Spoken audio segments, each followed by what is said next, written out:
This week on Behind the Lens, I'm joined by Tesni Ward. Tesni is a wildlife photographer based near Sheffield. From a young age, she developed a love for all things nature and photography, so the natural progression was to go professional. Her work is featured in dozens of magazines and is sponsored by companies such as Olympus, Benro and Permajet. In 2018, she won the Habitat category in the British Wildlife Photography Awards. We put the question to Tesni: what are your 3 most memorable images? So I was trying to get, one of my lifelong projects is frame filling portraiture of wildlife, and cheetah was one of the ones I was trying to achieve in Africa. So I had 2 weeks, but one of the biggest issues with cheetahs is because of the way the skull and the brow sticks out so far. If it's sunny, if there's a lot of light, the eyes just look like blacked out sockets. So I needed overcast conditions to get the image, and we had one day when we had the conditions. We found a mum called Nora and a cub, and they were playing out in the open. So I thought, right, this might be my opportunity to get it. And they kept playing under our car. So the lens was obviously too long. It wasn't a good opportunity for the image. And it took about 30-45 minutes. They tired themselves out. The cub sat in the perfect position, but he was looking to the side. So he wasn't looking at me, but his body was directly at me. And then he didn't look at me, but he panned his head from one side to the other. So I was able to get the shot when he was looking directly at me. And because the light was nice and muted, it wasn't too harsh, you could actually pick out the detail in the eyes as well. I didn't shoot it with black and white in mind, but I was conscious that black and white works quite well for Africa because of the colour and the light that you have out there. There's just something about it that really works well in monochrome. So when I took the image, I did like it in colour, but I thought I can probably make this pop a bit more if I convert it to black and white. So it's not something that I do loads of, I don't convert a lot, but when I feel like it's the appropriate image, I do give it a shot. And I just found that it just looked a lot better in black and white, and it had that contrast and that depth that achieved what I was trying to get, essentially. This is probably one of my most critiqued images from the 2 weeks I spent in Africa, and it's very obvious why. It's got the strand of grass under the chin. So a bit of the backstory: the grass when we were out there was some of the tallest that the guides had ever seen it, and obviously the guides had lived there since birth, and the drivers, and if they're saying it's quite tall, then it probably is. So we had a lot of issues with grass obscuring the animals, making it's impossible to actually find them in the first place. And I genuinely thought this was going to be an image I wasn't going to be able to achieve. So when they were actually sat out in the open, I thought, like, this hasn't happened all for the entire trip, so this is fantastic. But there was still just that one strand of grass that sort of, we always joke in wildlife photography and say there'll be one strand, and even if the animal moves or you move, it moves with the eye and with the head, so it always tries to get in the way. So it still managed to find its way into the image, but being under the chin, I actually found that it added to the image more than it took away. And I don't clone things out, I leave things as they are unless it's a dust spot. So for me, I actually, knowing the backstory and knowing the difficulty I had with the grass, I actually liked it being in there. I appreciate that some people will probably disagree with that and think that it's a distraction, but I think it's most important in photography to take images because you like them. Lissa, I've watched her grow up from being this tiny little ball of fuzz. So I saw her when she first emerged, April 4th last year, and she's always been the most confident badger, so she was the very first cub to approach me.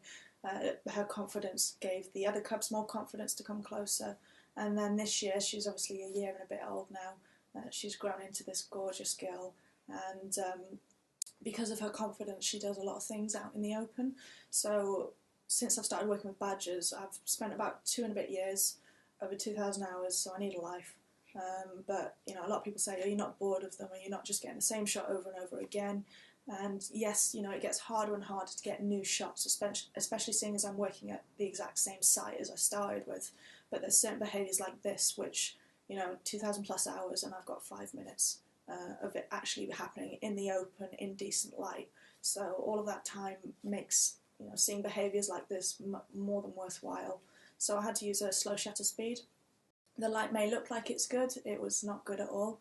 So it was taken at a 50th of a second, and I had to go for the dreaded spray and pray approach. So I knew I was going to have plenty of blurred images, but knowing the way that Lissa behaves, she'll do some activity and then she'll get bored and she'll just stop for a while. So I knew I was waiting for that moment for her to freeze, get a load of images, and then she'd start scratching her belly again and scratching her legs. So it was a great piece of behaviour. And just getting one image was more than worth all of the time that I spent trying to get something like this, some different behaviour from them. Badgers, when you're photographing them, there's a range of behaviours that you want to achieve. And badgers, they're not what the media sometimes makes them out to be. They're not dirty or filthy.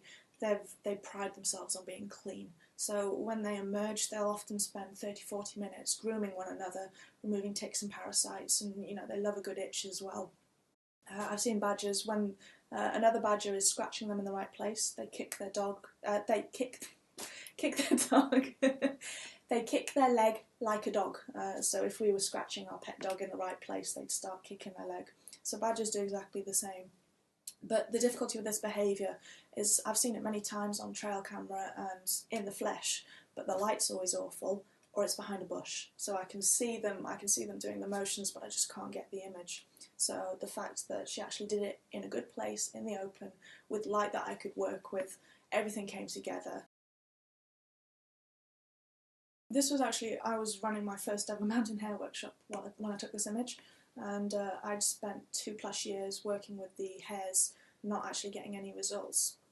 So the winter prior to this, I slipped a disc while I was up there, and I had to walk 4+ miles back to the car, no path, drive home, and I ended up stuck on my bedroom floor for 2 nights because I couldn't move.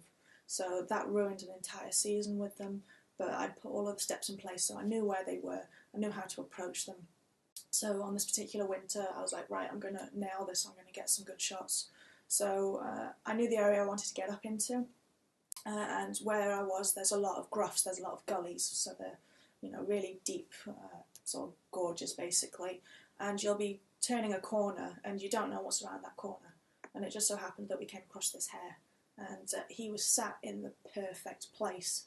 And one thing that hares rarely do, you rarely get perfect symmetry with them, especially one sitting so upright, the head directly at me. So he was preening and grooming, but there was some dogs off the lead nearby, and they were barking, making a noise, and you can see he was not comfortable with that at all. So we were sort of sat, we were hidden, but he knew we were there. We were taking some pictures. He posed perfectly for us, so it was everything I could have asked for on day one of not having a busted back and being able to get images.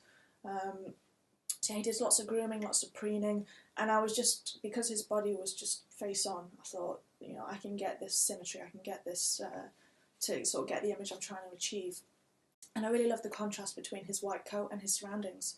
So obviously mountain hares, they turn white to try and blend in, but because the climate's getting warmer and we're not getting as much snow, it doesn't work like that anymore. So he stands out like a sore thumb. He ended up being called Hamish, so I let one of the clients name him, and I still work with him 2 years later, so he's still alive and kicking and behaving great for photos. So in Scotland, especially the main site people work, it's a flat hillside, and you can sometimes see 15-20 hares from a single standing point. In the Peak District, because there's so many groughs and so many ditches they can hide in, you're lucky if you see 2 at once. And they're a lot less habituated to people as well. You get issues with dogs off the leads, so they're a lot more twitchy, they're a lot more skittish. So getting sort of really nice frame filling behavioural shots, it's difficult in the Peak District, but I find that it's a lot more rewarding when you do get those shots, knowing that some of the struggles that you can go through when you're up there. Yeah, so I do workshops. I run wildlife and landscape workshops in the Peak District and further afield. I've also got social media, so I've got Instagram. Badger Diaries is a specific page just for badgers, if you love badgers. And I've got my Tesni Ward main account. I've got Facebook as well. I've got most of the social media, and then I've got a website, www.tesniward.co.uk. Thanks for watching, and why not check out our other interviews here? Don't forget to like, share and subscribe to keep up to date with the latest content. Until next time, cheers.